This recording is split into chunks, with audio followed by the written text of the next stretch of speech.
eh, mulai dari dia proses pembuahan sampai dia terjadi kehamilan itu perlu penanganan, perlu perhatian. Artinya kita ini kan rumah sakit ini kadang terminal terakhir saat tindakan gawat darurat tidak bisa tertangani ya istilahnya di fasilitas dasar, fasilitas pertama yaitu puskesmas, bidan-bidan desa. Jadi di sini perlu kerjasama, koordinasi antara pihak rumah sakit maupun dari dinas kesehatan sendiri. Bagaimana kita menyatukan niat, menyatukan tujuan kita, arah kita ini untuk bagaimana nih caranya untuk agar kematian ibu dan bayi ini tidak terus meningkat, tidak.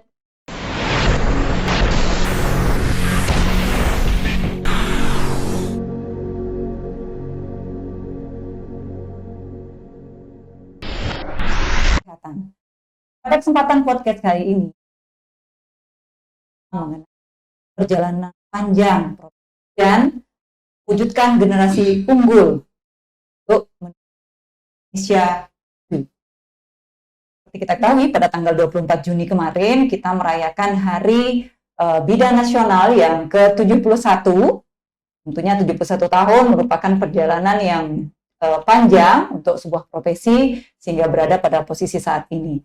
Pada kesempatan kali ini kita menghadirkan seorang narasumber, seorang bidan dari RSUD Dr. Raden Sujono Selong. Beliau sekaligus sebagai Ketua Ranting Ikatan Bidan Indonesia, Ranting IBI RSUD Dr. Raden Sujono Selong. Selamat datang kami ucapkan kepada Ibu Bidan Baik Nurlaila Tripurwanti, Eskap. Assalamualaikum warahmatullahi wabarakatuh. Salam jumpa sahabat sehat dimanapun berada.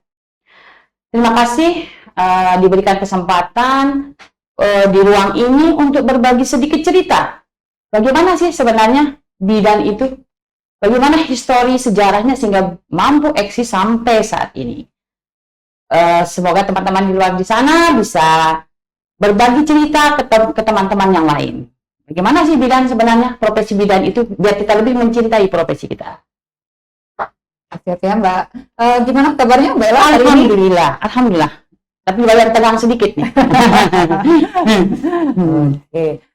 Ya, perlu kami ingatkan teman-teman sahabat sehat semua bahwa pada podcast kita kali ini kami berikan kesempatan kepada teman sahabat sehat semua untuk mengajukan pertanyaan, karena nanti di akhir acara kita akan memberikan door prize yang menarik kepada sahabat sehat semua yang mengajukan pertanyaan, sehingga nanti kita bisa menjawab ya, Mbak Ella di sini. Siap. Oke. Pada kesempatan kali ini nih berkaitan dengan Hari Ulang Tahun Bidan Nasional yang ke-71, Mbak Ella. Tentunya mungkin teman-teman atau para penonton di sana ingin mengetahui nih bagaimana perjalanan panjang sampai bidan ini sampai berusia ke-71 tahun. Mungkin bisa diceritakan sedikit historinya sehingga teman-teman juga bisa melihat setiap story bagaimana perjalanan panjang profesi bidan. Silahkan Mbak. Tentu kita sama-sama tahu bahwa usia 71 adalah bukan usia yang belia, usia yang sangat matang dengan segala histori dan sejarah. Biar kita sama-sama lebih mencintai profesi kita, mungkin saya akan ceritakan sedikit nih sejarah terlahirnya organisasi kita ini, organisasi Bidan Indonesia ini. IBI terlahir tepatnya pada tanggal 24 Juni 1951. Dasar dari pembentukan organisasi ini adalah sebuah niat atau keinginan dari para senior kita pada saat itu untuk menyatukan kita semua dalam satu wadah, sehingga pada saat itu, pada tanggal tersebut diadakan sebuah konferensi. Adapun tujuan diadakan konferensi adalah meletakkan landasan untuk kita semua para bidan dimanapun berada, hingga arah perjuangan kita ke depan itu satu, mempunyai satu kesatuan, menjawab setiap tantangan, setiap dinamika yang memang akan kita hadapi melihat problematika dunia. Usia 71 memang sangat matang sekali Mbak Yudi, dengan perjalanannya, dengan segala tantangannya. Bagaimana kita seorang bidan itu bisa terus menghadapi dan menjawab setiap masalah yang ada, karena kita sama-sama tahu nih Mbak Yud, bahwa profesi bidan itu perempuan semua isinya, kaum wanita, ya, tidak ada mungkin laki-laki bidan saat ini, sementara saat ini ya, kita sama-sama tahu bahwa profesi bidan itu adalah seorang kaum wanita ya, di mana kaum wanita itu diciptakan begitu banyak keunikan oleh Allah Subhanahu Wa Taala. Salah satunya yaitu bahwa dia diciptakan dengan perasaan, sensitivitas, lebih banyak menangis. Tapi di sisi lain, dia juga diciptakan, diberikan sebuah kepercayaan besar yang memang membutuhkan kemampuan dan tenaga untuk membawa kepercayaan itu. Apa itu Mbak Yudi? Rahim. Iya. Kita perempuan ini dianugerahi rahim spesial, dianugerahkan rahim, di mana disitulah tempatnya tumbuh dan berkembang generasi-generasi yang akan kita lahirkan, yang akan dilahirkan oleh wanita-wanita dimanapun berada, untuk melahirkan bagaimana kita menjaga kualitas generasi-generasi yang terlahir ke dunia itu, sehingga bisa tercipta generasi yang unggul, sehingga ke depannya negara ini bisa maju dengan generasi-generasi yang berkualitas, Mbak Yud. Jadi peran wanita itu sangat luar biasa, Mbak. Apalagi bidan nih, udah wanita, bidan, di mana dia harus menjalankan tugasnya sebagai tenaga kesehatan, menolong orang, membantu orang, terutama melahirkan generasi-generasi yang berkualitas dan punya kemampuan. Tetapi di satu sisi juga dia harus menjalankan kodratnya sebagai seorang wanita, sebagai istri, ibu, madrasah kecil di dalam keluarganya, mendidik sehingga terlahirlah generasi-generasi yang memang patut dibanggakan. Mungkin itu. Jadi untuk kita semua bidan-bidan dimanapun berada, mari kita berbangga dengan profesi kita ini. Mari kita berbahagia kita berada pada profesi yang memang luar biasa. Di satu sisi kita menyelamatkan orang, di satu sisi kita harus menjaga keluarga kita, menjalankan kodrat kita sebagai wanita dengan segala dinamikanya, dengan segala tantangan ke depannya yang harus kita jawab. Mungkin jelas arahnya senior kita pada saat itu membentuk ini untuk menyatukan kita di dalam satu wadah untuk memberikan arah ke perjuangan kita ke depannya. Oke. Jadi ya, memang bukan usia yang belia ya, sudah matang dengan perjalanan panjang. Mungkin bisa kita dari perjalanan panjang yang tadi, histori sampai berusia 71 tahun, mungkin dari Mbak Ella sendiri mungkin ada strategi atau upaya-upaya yang bisa kita tawarkan kepada teman-teman semua sebagai profesi bidan dalam eksistensinya tetap memberikan pelayanan kepada masyarakat. Mungkin kita sebelum kita berbicara ke ranting ya Mbak Yud ya, mungkin kita berbicara secara global, lebih keseluruhan dari baik itu dari pemerintah, dari biar kita mengakui atensi keberadaan diri rumah sakit kita ini. Nah, jadi salah satu tujuan dari Kompres itu yang saya ingat dan saya baca pada saat itu adalah ikut membantu menjalankan kebijakan pemerintah. Sehingga kalau tidak salah terjadilah Rakernas, Rapat Kerja Nasional di bidang kesehatan pada waktu itu pada tanggal 19 Februari 2020, di mana di situ ada Pak Menteri Terawan menetapkan ada fokus masalah 5 besar, yaitu pertama penurunan AKI, AKB, pencegahan penanggulangan stunting, istilahnya germas, pencegahan penyakit dan tata kelola sistem kesehatan. Maka dari situ kita mengambil sebuah landasan lebih fokus bahwa untuk menjalankan profesi kita ini adalah kita mengambil salah satu strategi yaitu lebih berfokus kepada promotif dan preventifnya. Salah satu cara yaitu preventif, yaitu dengan cara kita nih dimanapun bidan berada, dimanapun teman-teman kita sejawat berada, bahwa salah satu usaha preventif yang kita perlu jalankan yaitu bagaimana sejak ibu itu mengalami kehamilan, proses kehamilan sampai pada saat dia di dalam proses persalinan. Bayi itu di dalam rahim ibunya, kita jaga, kita ayomi, kita berikan perhatian, sampai proses kehamilannya berkembang, sampai pada proses persalinan, pasca persalinan, tumbuh kembang bayi, itu bisa kita memberikan perawatan, perhatian yang memang layak untuk melahirkan generasi-generasi yang berkualitas berikutnya. Mungkin seperti itu gambaran luasnya. Sehingga dengan perhatian itu Pak Direktur salah satunya di rumah sakit memberikan atensi juga atas kebijakan-kebijakan, sehingga di dalam rumah sakit kita juga sudah dibangun prasarana ya sangat mendukung, yaitu mother and child. Jadi di situ kita disiapkan gedung oleh pemerintah kabupaten, pemerintah pusat. Kita dibangunkan sebuah gedung yaitu mother and child, di mana di sana sudah dilengkapi dengan segala fasilitas dan prasarananya. Mungkin tinggal kita akan terus berkembang mengupdate ilmu kompeten bidan di dalamnya yang menjalankan pelayanan. Jadi apresiasi untuk pemerintah pusat, pemerintah kabupaten, untuk manajemen rumah sakit, bahwa memang kita didukung oleh prasarana dan sarana dalam menjalankan profesi kita ini. Gitu. Dengan sumber daya sarana prasarana yang sudah disiapkan sama pemerintah daerah, tentunya menjadi penyemangat ya untuk memberikan pelayanan lebih baik. Mungkin bisa secara nyata diceritakan bagaimana sih seorang bidan nih yang terutama yang bertugas saat ini di layanan kesehatan, terutama di RSUD Dr. Raden Sujono Selong, bagaimana menyikapi problematika pelayanan kesehatan terutama yang dihadapi oleh teman-teman di rumah sakit? Mungkin bisa diceritakan.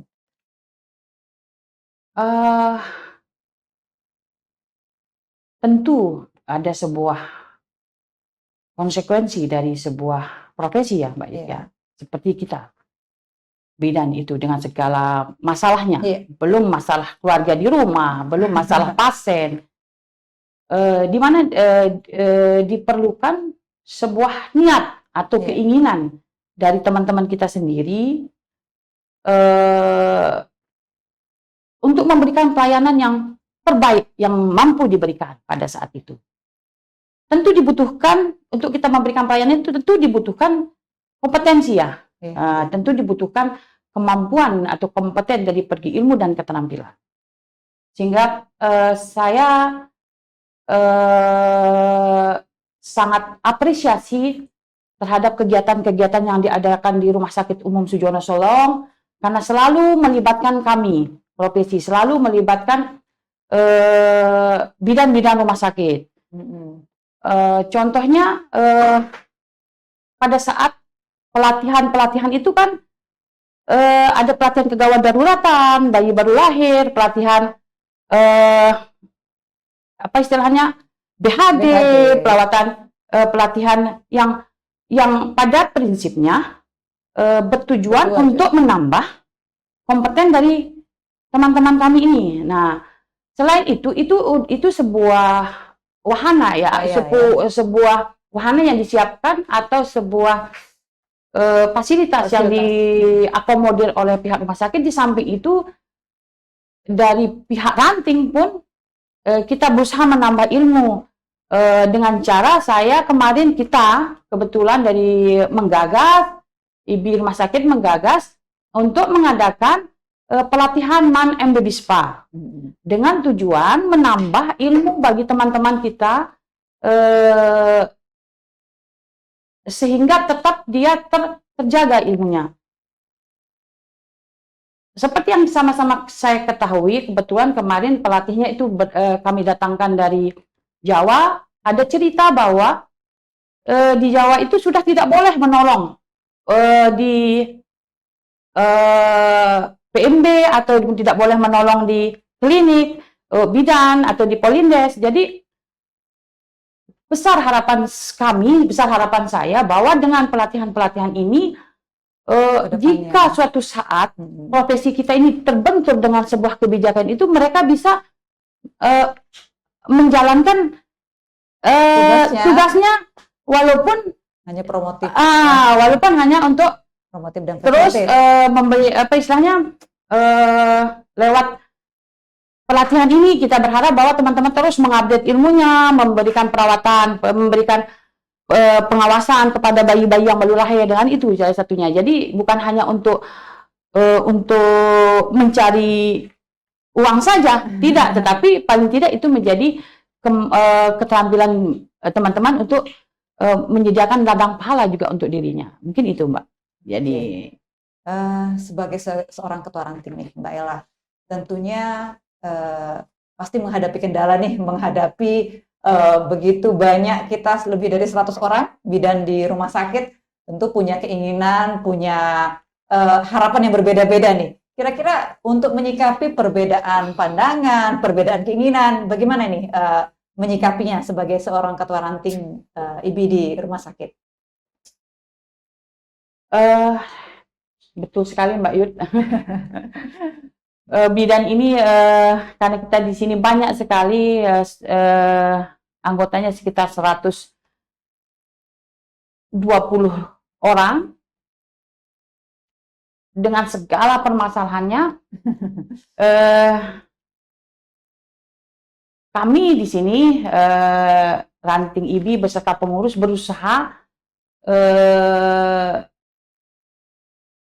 berkumpul ya, menyatukan persepsi yang bersama pada saat misalnya di kegiatan-kegiatan yang kami lakukan, misalnya pada saat kami terlibat dengan kegiatan rumah sakit, misalnya pada saat ada kegiatan donor darah, ada kegiatan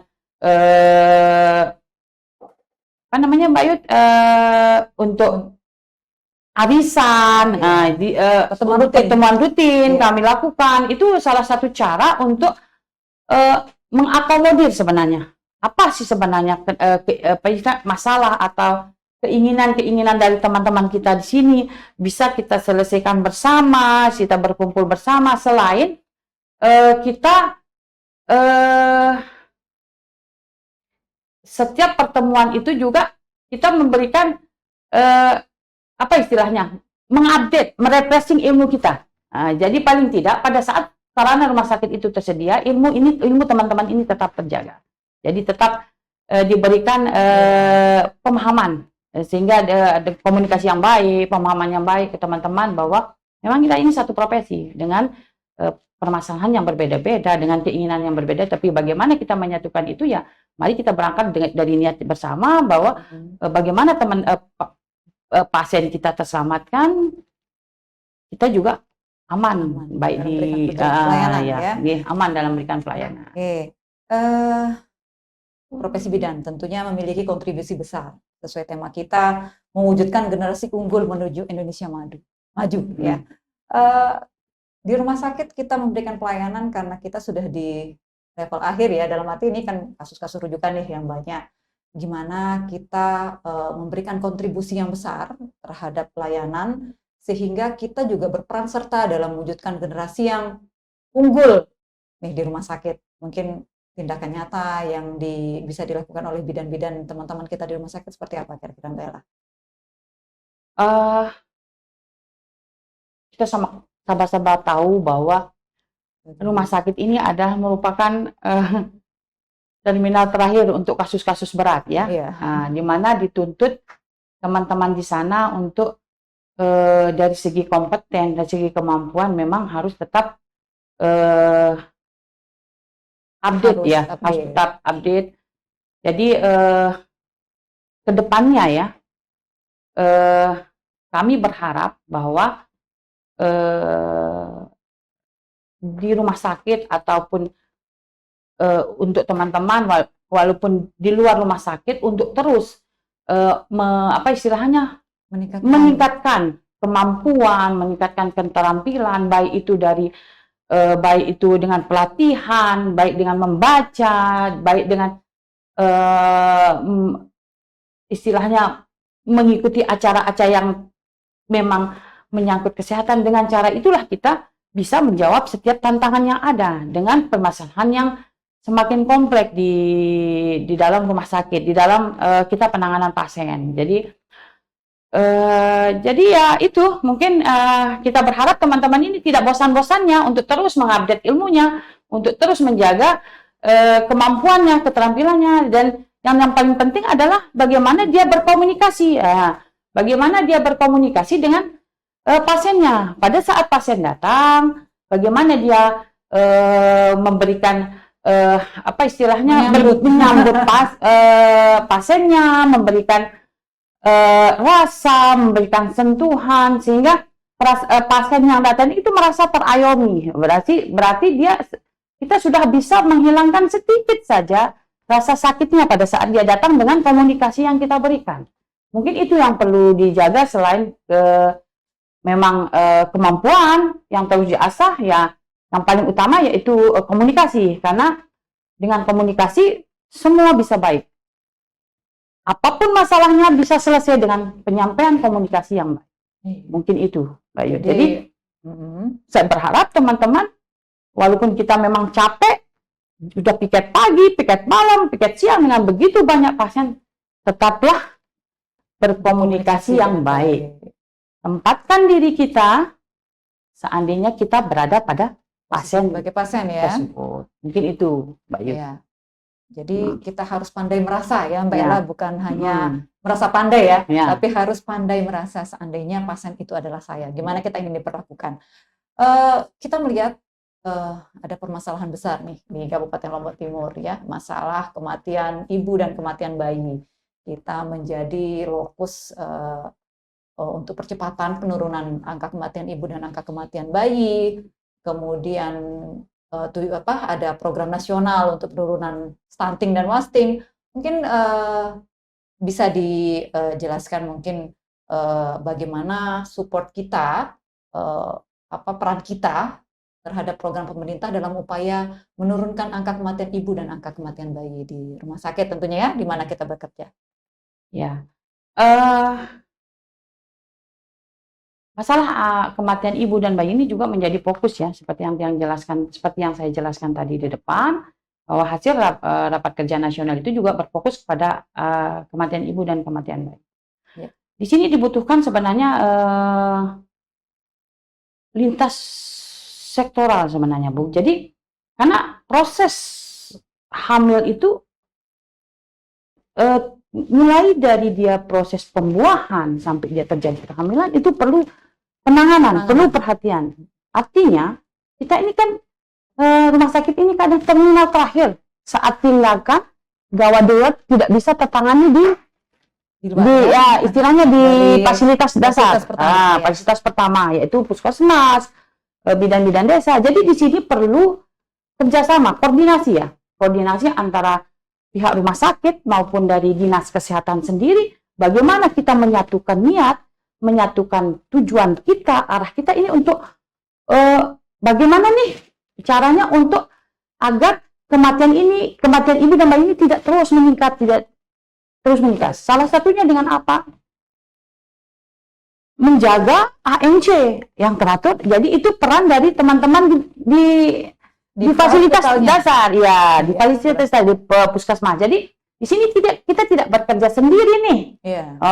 Rumah sakit dengan gayanya sendiri, bidan desa dengan keinginannya sendiri tidak. Tetapi bagaimana kita mengkoordinasikan, mensinkronkan dari sejak janin ini tumbuh dan berkembang di dalam rahim ibunya, melakukan pemeriksaan, melakukan perawatan kehamilan, itu ada ilmu, ada poin-poin yang memang perlu diperhatikan. Mungkin itu yang perlu dijalankan paling tidak. Mungkin kita tidak pure, istilahnya kita tidak, oh kamu pasti tidak mati, tidak. Tetapi paling tidak kita minimal resiko, sekecil mungkin resiko itu dengan cara seperti itu. Jadi mungkin di sini kita perlu tahu dimanapun teman-teman bidan berada bahwa kita ini satu kesatuan, satu profesi yang bernaung di dalam sebuah profesi yang namanya Ikatan Bidan Indonesia. Jadi tidak terpisah bidan rumah sakit dengan keinginannya sendiri, bidan puskesmas dengan bidan desa keinginan tidak. Tetapi bagaimana kita menyatukan niat sehingga tujuan dari pemerintah bisa kita sukseskan, menurunkan angka kematian ibu dan kematian bayi. Dan yang paling penting dari tema kita, bagaimana kita melahirkan generasi-generasi milenial yang akan melanjutkan perjuangan kita ke depannya Semangat. untuk membangun negara ini untuk menjadi negara yang mungkin lebih maju dari sekarang dan jadi lebih baik. Iya, intinya koordinasi dan kerjasama Ya, di betul. semua Di lini semua lini, dimanapun ya. bidan berada. Kan tidak Ya. hanya di rumah sakit, di puskesmas maupun di Polides. Ada teman-teman bidan yang bertugas di KB, itu juga memiliki peran yang sangat penting Iya. tentunya untuk menghasilkan upaya penurunan angka kematian ibu dan kematian bayi. Ya, upaya ini juga bukan sesuatu hal yang mudah tentunya ya. Banyak sekali upaya-upaya yang sudah dilakukan. Oke, sekarang ini yang saat ini sedang lagi hot-hotnya dibicarakan mengenai stunting dan wasting, ya. Jadi sekarang kan rumah sakit juga harus memiliki program yang harus dijalankan bagaimana menurunkan angka stunting dan wasting. Mungkin peran bidan di sana seperti apa sih yang diharapkan? Bercerita sedikit nih Mbak Yud, bahwa kita harus atensi dong sama Pak Direktur yang menggagas UTDRS, pembangunan UTDRS, pembentukan salah satu tim KIB di rumah sakit untuk mendapat reaksi cepat jika ada kondisi-kondisi tertentu yang memang perlu penanganan cepat, maka Pak Direktur menggagas untuk cegah KIB di dalamnya. Ada tim ya, ada grup di situ untuk tim KIB. Begitu juga dengan masalah stunting, mendapat perhatian dari Pak Direktur.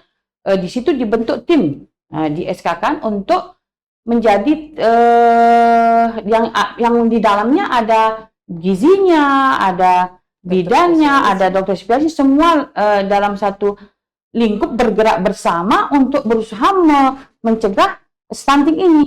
Jadi untuk masyarakat yang sempat menonton hari ini, bahwa jika ada kasus-kasus di luar sana, mari bawa ke rumah sakit, di sini ada tim, dan juga tidak dikenakan biaya. Jadi dia dirawat sesuai perawatan yang memang dia butuhkan. Jadi salah satu poin yang saya garis bawahi di sini, bahwa masyarakat tidak boleh takut untuk membawa keluarganya yang mengalami stunting dan wasting ke rumah sakit. Karena memang rumah sakit dan pemerintah kabupaten juga tidak kalah atensinya memberikan perhatian terhadap stunting ini. Jadi contohnya kemarin ada pasien di rumah sakit mengalami stunting, ya dibebaskan dari biaya tugasnya. Maksudnya biaya perawatannya, ya salah jadinya. Biaya perawatan.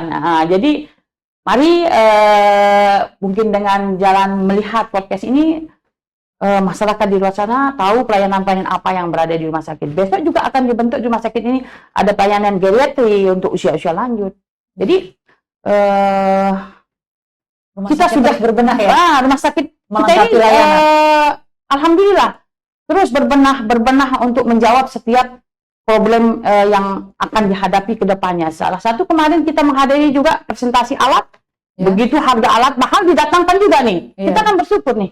Alhamdulillah kita berada pada, kita termasuk orang rumah sakit nih, berbahagialah kita ya.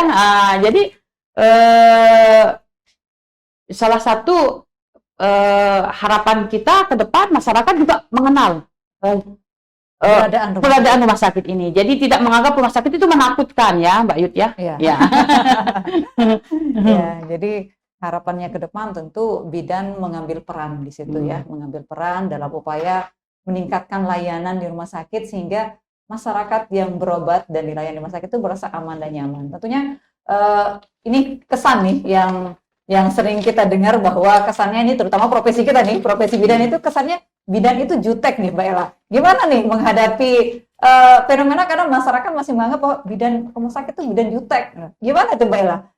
Saat ini gimana sih kalau Mbak Ella lihat teman-teman di rumah sakit? Mungkin Mbak Yud ya. Manusia itu tidak ada yang sempurna Mbak Yud. Betul. Iya. Bidan seperti yang saya bilang dari awal, bidan profesi, apalagi kita yang memang berada di rumah sakit yang dengan berbagai macam kasus, ada piket siang, piket malam dengan beban kerja yang lumayan tinggi ya.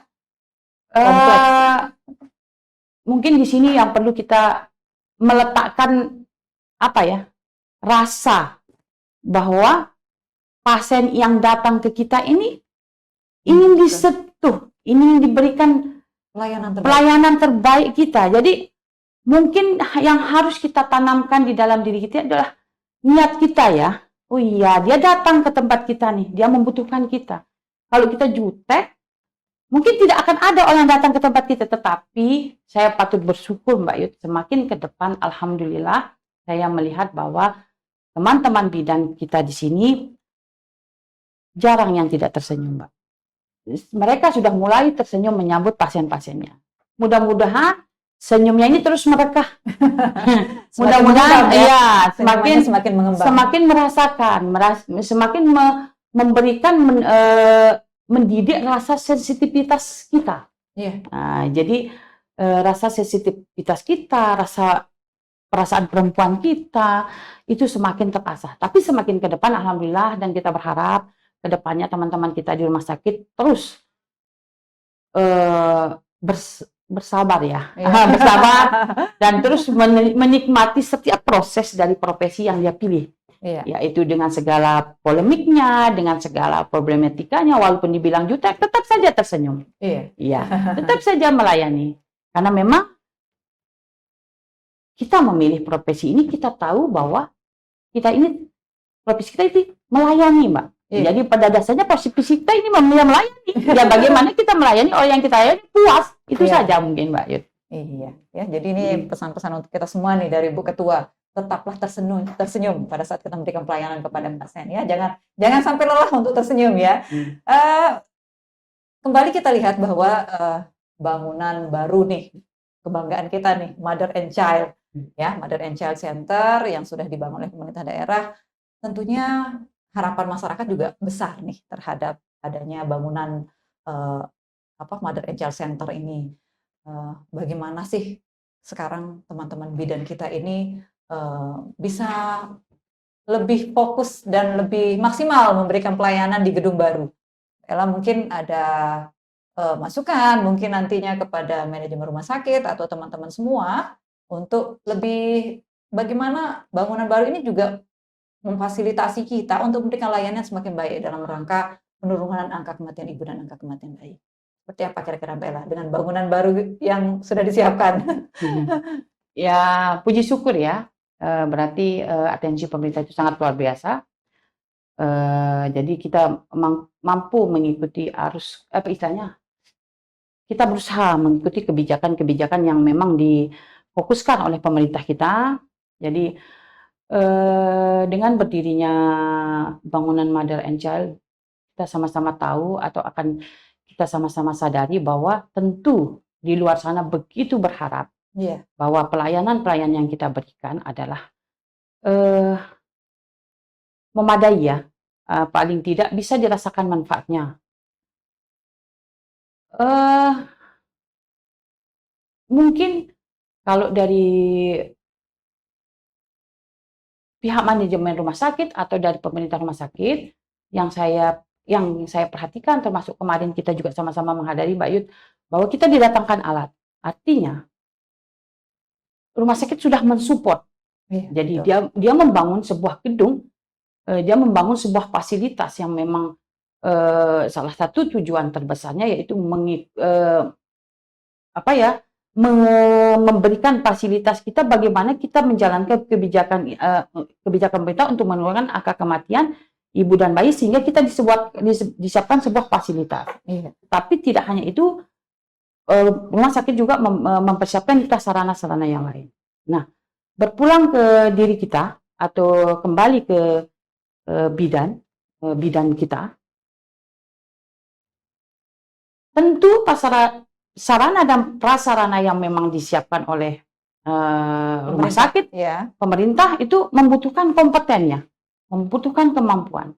Jadi saya tidak bosan-bosannya memberikan sebuah support, motivasi kepada teman-teman untuk terus belajar, terus memperbaiki diri, untuk menambah ilmunya. Mungkin nanti ke depannya kita juga akan, kebetulan saya pernah ngobrol sebentar kebetulan sama wakil ketua dari IBI cabang, kemungkinan nanti kita akan mengadakan refreshing ilmu untuk teman-teman yang akan yang akan diadakan atas kerjasama antara dua instansi, dari dinas kesehatan atau dari pihak rumah sakit. Yang ada pun tujuannya itu adalah untuk menyeimbangkan prasarana dan sarana yang ada itu dengan kemampuan bidan kita sendiri, kemampuan teman kita sendiri. Karena ilmu itu jika tidak diasah, tidak direfreshing, mungkin akan lupa, akan dan diupdate juga ya. Dia akan, dan ilmu itu kan juga menyesuaikan dengan perkembangan zaman. Dia akan berkembang terus. Bagaimana kita mengikuti itu kalau kita tidak ada keinginan untuk terus mengupdate ilmu kita, untuk terus memperbaiki keterampilan kita. Jadi mungkin ke depannya ya secara berkala kita akan mengadakan, mungkin niatnya ya Mbak Yutnya, mudah-mudahan ada yang mendengar di sini gitu, bahwa mari kita sama-sama merefreshing ilmu kita. Kita coba usulkan nanti, mudah-mudahan nanti ada pihak rumah sakit dari lintas sektoral juga bisa memfasilitasi kita untuk itu, untuk menyeimbangkan antara sarana yang ada dengan kemampuan bidan itu sendiri. Tentunya dengan rumah sakit sebagai rumah sakit Ponek ya di Kabupaten Lombok Timur, tentunya sumber daya manusia juga dituntut kemampuannya sesuai dengan standar rumah sakitnya ya Mbak Ella. Jadi harus memang ada peningkatan kualitas sumber daya manusia yang ada di rumah sakit. Sedikit menarik tadi yang disampaikan oleh Mbak Ella bahwa tadi ranting IB RSUD Dr. Ade Sugiono ini mengadakan pelatihan Mom and Baby Spa, ya, Mom and Baby dengan tujuannya untuk melatih bidan-bidan agar bisa memberikan melaksanakan kebidanan yang holistik ya, memberikan pelayanan message untuk bayi dan ibunya. Nah, bagaimana nih ke depannya? Apakah mungkin nanti ke depannya nih rumah sakit punya klinik khusus nih, poliklinik untuk Mom and Baby Spa? Siapa tahu bagaimana menurut Mbak Ella? Ya, besar harapannya ke arah sana. Ya. Karena ternyata setelah ikut pelatihan nih, teman-teman rumah sakit itu baru kita sadar nih, ternyata kebidanan itu ada ilmu komplementernya juga. Iya, jadi perawatan holistic care-nya. Jadi ada keinginan dari kita kemarin itu, niatnya sebenarnya artinya agar teman-teman ini bisa punya keterampilan di luar di luar untuk menolong, sehingga bisa dia aplikasikan di luar rumah sakit. Sebenarnya niatnya seperti itu Mbak Yudi. Tetapi jika suatu saat dengan kemampuan yang dia miliki oleh teman-teman saat ini karena pelatihan tersebut, tidak ada salahnya apa tidak menutup kemungkinan nanti di rumah sakit ada polikliniknya. Karena memang untuk melahirkan generasi-generasi unggul itu juga bisa dirangsang melalui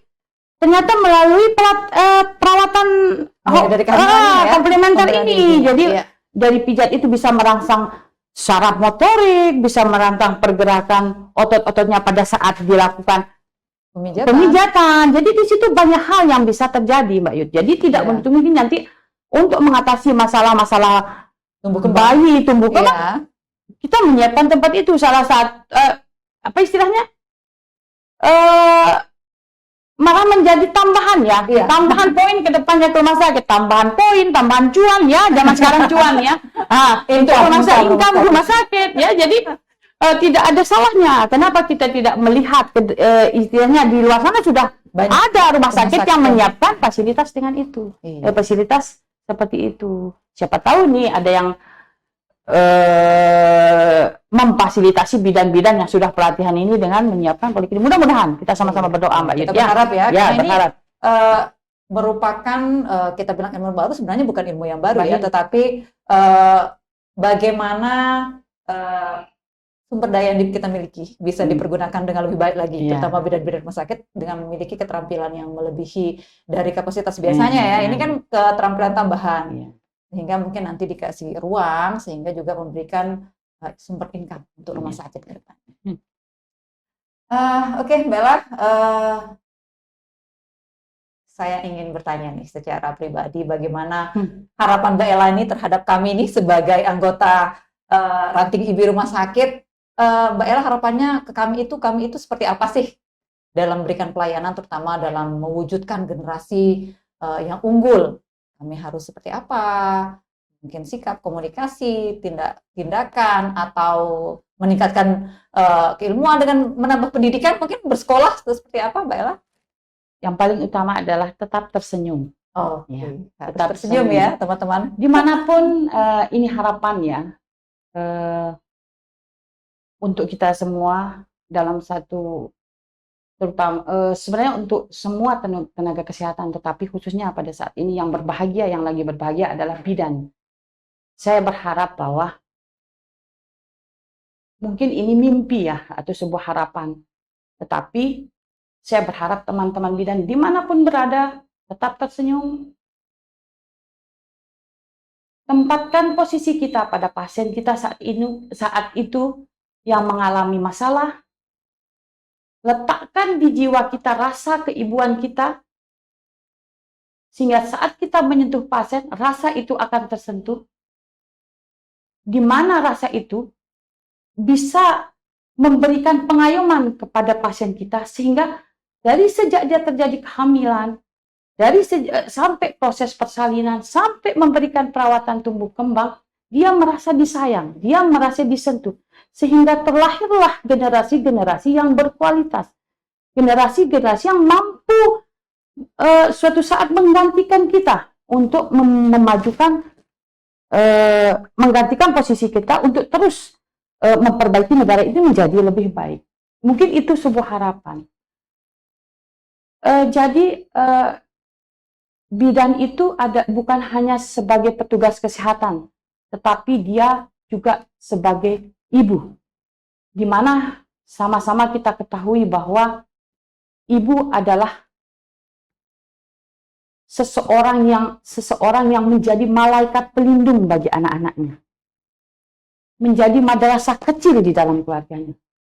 Sehingga di dalam keluarga itu terlahirlah generasi-generasi sehat. Yang mungkin bisa melanjutkan perjuangan kita ini. Tetaplah tersenyum, tetaplah berbahagia, tetaplah memberikan pengabdian terbaik semampu kita memberikan pengabdian tersebut. Karena pada prinsipnya semua mata itu akan melihat kita secara jujur. Jadi jangan pernah takut, jangan pernah berpikir bahwa mungkin nanti pemerintah tidak akan melihat perjuangan kita. Tidak, pasti akan ada jalan untuk kita menuju yang lebih baik untuk kita semua, bidan-bidan Indonesia. Jadi tetaplah memberikan pengabdian terbaik tanpa kita melihat status sosial, strata sosial masyarakat. Berikan pengabdian terbaik semampu kita menjalankan profesi kita ini. Mungkin luar gitu. Biasa ya teman-teman semua ya, sahabat sehat semua, luar biasa semangat dan support yang diberikan oleh Ibu Ketua bidan kita, Ranting Rumah Sakit Dr. Dedes Sujono Selong. Mari kita semangatnya ini agar benar-benar nih kita jalankan dengan baik. Mungkin selanjutnya ada beberapa pertanyaan yang sudah masuk melalui live Instagram kami. Mungkin Mbak Ella, kita akan bahas mungkin beberapa pertanyaan menarik nih dari para yang menonton podcast kita pada siang hari ini.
Mbak Yud. Oke, tadi sudah kita saksikan bersama beberapa kegiatan yang dilakukan oleh teman-teman bidan ranting Rumah Sakit Dr. Raden Sujono Solo. Oke, Mbak Ella, mungkin selanjutnya kita akan, ini kan ada beberapa pertanyaan dari teman-teman yang menonton podcast pada siang hari ini. Mungkin bisa langsung dijawab ya, Mbak Ella. Pertanyaan pertama ini ada dari Rosid All menanyakan, mohon bisa dibagikan tips-tips untuk meningkatkan kepercayaan diri bagi teman-teman bidan dalam melaksanakan tugasnya. Mungkin bisa dibagi tipsnya, silahkan Mbak Ella.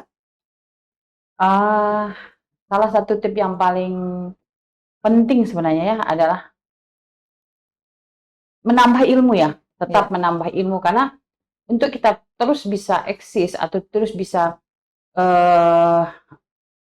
percaya diri pada saat kita berhadapan dengan pasien, yaitu dengan ilmu kita. Jadi tidak ada tips-tips lain yang memang lebih penting dari ilmu, menambah kompetensi kita. Jadi paling utama adalah kompetensi kita. Jadi tipsnya yang paling utama yaitu kompetensi. Selain itu ya terus seperti yang saya bilang, terus memperbaiki cara komunikasi kita, sehingga saat kita berhadapan dengan pasien kita mampu menyampaikan apa yang perlu kita sampaikan, kita berikan pelayanan yang terbaik. Jika kemampuan dan diimbangi dengan komunikasi yang baik, insya Allah pasti matching dia. Jadi harus ilmunya harus tetap ditingkatkan ya. Jadi misalnya tetap ngikutin seminar, jadi walaupun resmi atau non resmi yang formal maupun non formal ya harus ditingkatkan ya. Jadi semakin tinggi ilmu seseorang, semakin mampu lebih bijak dalam bersikap, lebih menata diri dalam segi berkomunikasi. Insya Allah confident, kepercayaan diri pasti akan meningkat dengan sendirinya. Jadi harus meningkatkan ilmu, harus mampu berkomunikasi dengan baik, sehingga timbul rasa percaya diri. Jadi semangat ya teman-teman rumah sakit, tetap percaya diri dengan kemampuan yang dimiliki, dengan cara komunikasi yang baik pada pasien, sehingga memberikan pelayanan yang paripurna tentunya. Oke, ini satu lagi pertanyaan Mbak Ella, karena tadi mungkin beberapa pertanyaan ini sudah terjawab pada saat kita diskusi tadi ya. Jadi ada pertanyaan nih dari Wish You Well ya. Ibu bidan, saya mau tanya kenapa kematian ibu dan anak di Indonesia, khususnya di Lombok Timur, masih tinggi atau masih banyak? Dari itu apa saja yang harus kami lakukan sebagai masyarakat awam untuk ikut membantu menekan angka kematian ibu dan kematian bayi, kematian anak? Ya. Silakan, ini peran masyarakat nih, menanyakan nih bukan hanya dari sisi seorang bidannya. Termasuk penanya ini luar biasa nih. Jadi dia sangat atensi dengan kebijakan pemerintah untuk menurunkan angka kematian ibu, angka kematian bayi, sehingga sampai pada pertanyaan yang lumayan bagus. Berarti kita berikan apresiasi untuk penanya. Jadi yang perlu mungkin diperhatikan untuk masyarakat di luar sana, apa saja yang dilakukan ya? Jadi yang perlu dilakukannya itu istilahnya tetap pada saat hamil, pada saat persalinan itu lebih banyak berkonsultasi kepada tenaga ahlinya mungkin, atau memanfaatkan fasilitas yang ada. Misalnya pada saat melakukan pemeriksaan, pada saat persalinan, pada saat kita mengawasi pertumbuh kembang anak, lebih banyak kita memanfaatkan fasilitas-fasilitas kesehatan yang ada. Selain itu, selama proses kehamilan, misalnya selama proses persalinan, tetap menjaga pola hidup juga ya, sangat penting. Pola hidup kita di rumah, bagaimana dari segi gizi, dari segi kebersihan, itu juga tetap terjaga. Jadi karena angka kematian ibu dan angka kematian bayi itu penyebabnya itu kompleks, bukan dari satu sisi saja penyebabnya, bukan dari tenaga penolongnya saja, bukan, tetapi bisa menjadi jadi bisa itu juga menjadi cerminan, artinya masyarakat itu bisa juga memberikan istilahnya faktor pencetus terjadinya. Contohnya apa ya?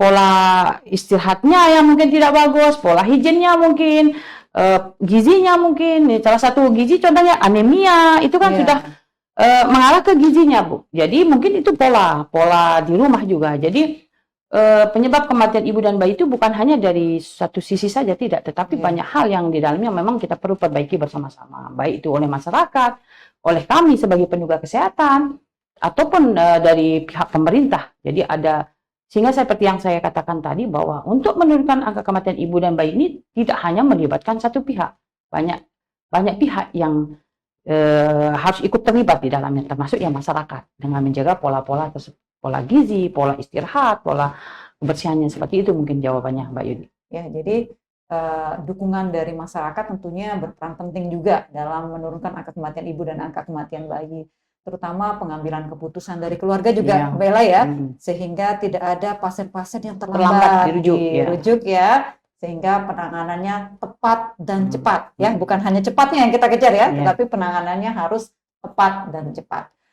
Ya, mungkin kalau kita menjawab semua ini banyak nih Mbak Ella nih, karena waktu sudah mendekati 1 jam. Jadi mungkin jika ada pertanyaan bisa ditanyakan di Instagram Rumah Sakit Dr. Raden Sudjono Selong, karena di sana juga banyak sekali informasi masalah kesehatan, terutama layanan-layanan kesehatan, informasi tentang pendidikan kesehatan yang sudah disiapkan oleh tim PKRS kami dari RSUD Dr. Raden Sudjono Selong. Jangan lupa di subscribe akun Instagram, akun YouTube-nya RSUD Dr. Raden Sudjono Selong, sehingga teman-teman semua, sahabat sehat semua dimanapun berada, bisa mendapatkan informasi tentang kesehatan. Baiklah, terima kasih Mbak Ella. Ini sudah di penghujung acara kita pada siang hari ini. Banyak informasi yang sudah kita dapatkan, banyak support, banyak motivasi yang sudah Mbak Ella berikan kepada teman-teman sejawat bidan, terutama yang di Rumah Sakit Dr. Raden Sudjono Selong. Baiklah sahabat sehat semua, mengakhiri podcast kita pada siang hari ini, karena kami beserta kru mengucapkan terima kasih. Mungkin Mbak Yud, karena ini bertepatan dengan hari jadi kita, mari kita mengucapkan jadi mari kita ucapkan untuk seluruh bidan dimanapun berada. Ya, mari Mbak Yud. 1, 2, 3 malah. Kami dari Ranting IBI Rumah Sakit Dr. Raden Sudjono Selong mengucapkan selamat Hari Ulang Tahun Bidan Nasional ke-71.